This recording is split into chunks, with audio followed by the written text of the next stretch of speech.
Monday to Friday கிச்சனுக்குள்ளே நம்ம எங்கேயே விழுந்தாலும் யாருக்கும் தெரியாது.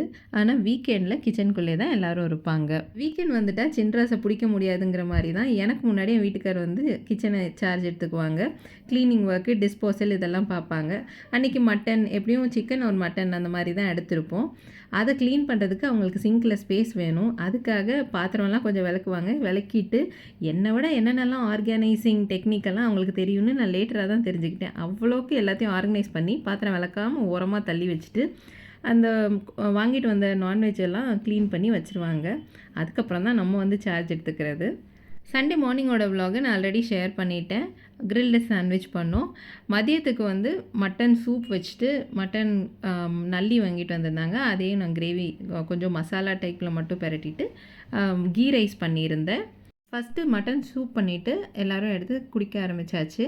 நான் கீ ரைஸும் நல்லி மசாலாவும் பண்ணிகிட்டே இருக்கும்போது அப்படியே மட்டன் சூப் வந்து குடிக்க ஆரம்பித்தேன். இதுதான் என்னோடய சண்டேவோட லன்ச் மெனு. கீ ரைஸ், நல்லி masala, mutton soup. Thanks for வாட்சிங்.